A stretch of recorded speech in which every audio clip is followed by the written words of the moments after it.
So, it's another controversial, infamously poor received game release we're talking about today. Honestly, it seems that the vast majority of these games are from the first 2 years of the console's life cycle, perhaps due to the developers still learning and getting to grips with the hardware itself. In any case, this is Lair, one of the most anticipated and expensive games for its day.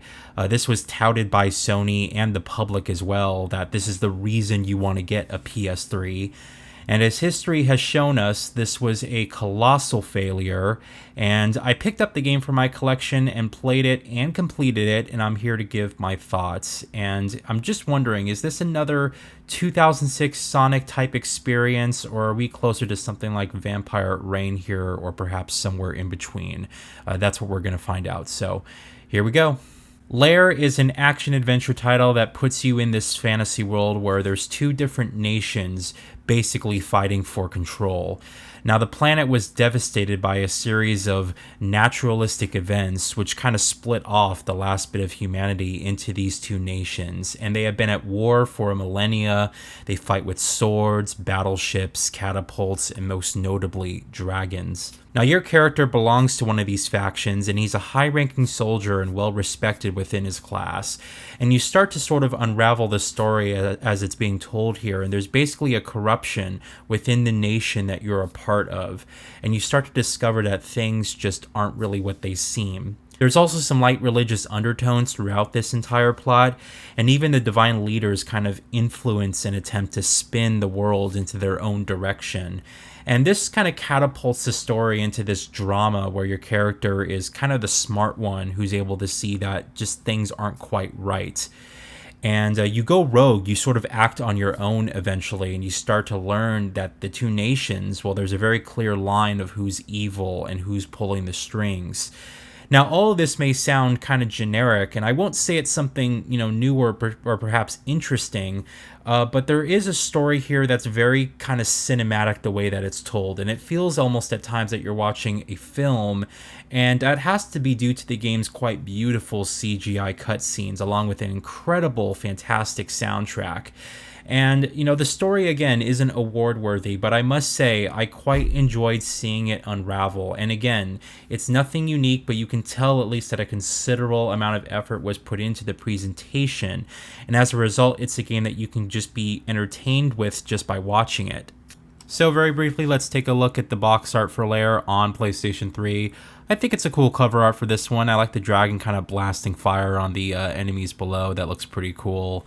And really cool look at the logo there. And then on the spine, things are pretty basic. Now, when you turn this thing over, it says a hero must rise from the ashes, and it talks about the different visual quality of the game. It says presented in high definition 1080p and in 7.1 surround sound. This game does not run in native 1080p, though it is a 720p game. But yeah, cool look at the game disc there. Just shows a bunch of dragons kind of flying around, so like that. And we do get some back cover art with this one, which we'll take a look at in a bit.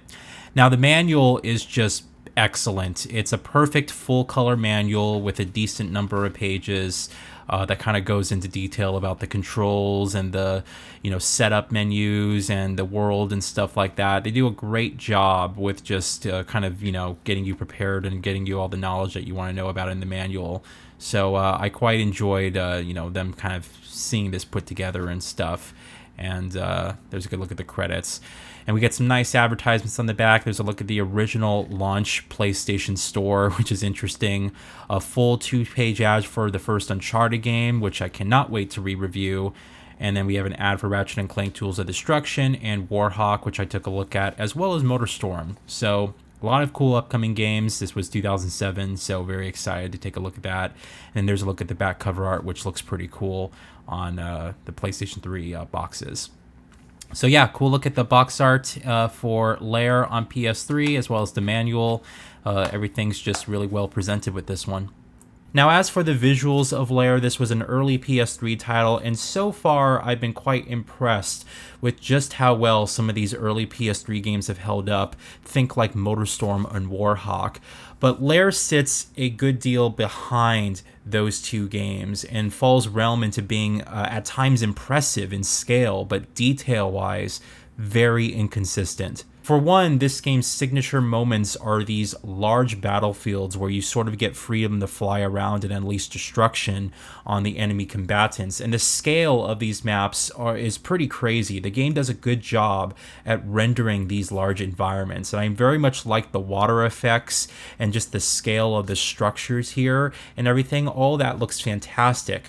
But when you actually land and start doing damage to these guys, the detail on the ground is definitely not as pristine as to how this game holds up from a distance. You can tell they used a lot of 2D cards to display all the enemies in the background. And to give this game some credit, this was an early generation title with, early development of the Cell Broadband engine on PS3. And so this meant that the developers really had to kind of learn the hardware, and they were just scratching the surface of what the system could do. But this game definitely shows its age in that way. And the dragons themselves, I must say, are very detailed and look fantastic, and perhaps that's the most important thing, right?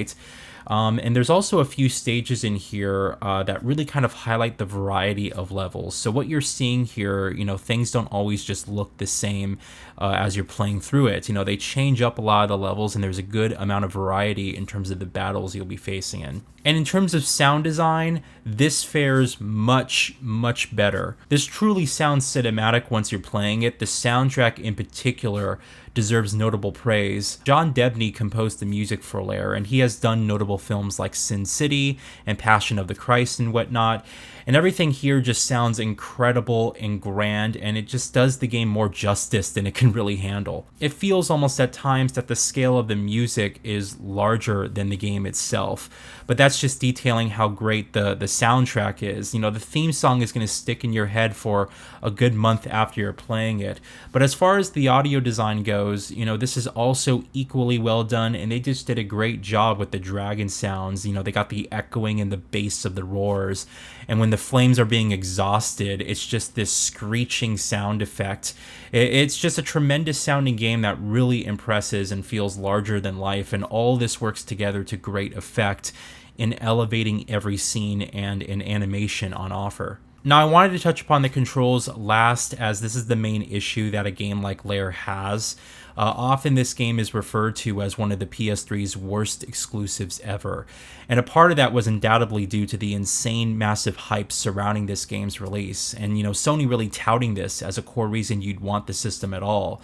But Lair feels at times almost broken to control. While I was able to get through the entire campaign, which took about 6 to 8 hours by the way, it's not very long, I lost count of the amount of times I just had to get a handle of the controls, and it felt like I was almost fumbling my way through the entire time playing the game. Flight controls are done with the analog stick, and thankfully this was patched from the original version, which required 6-axis controls, so things have gotten better since the initial release. But there's just a lot of complexity when it comes down to the maneuvers that you can pull off, and you have to keep in mind that your dragon is a living creature. This isn't just some, giant piece of machinery, and you have to sort of contend with the way that this thing handles. And while it's cool that you can kind of land at any point on the battlefield and just kind of trample over all these people, all of this is awesome.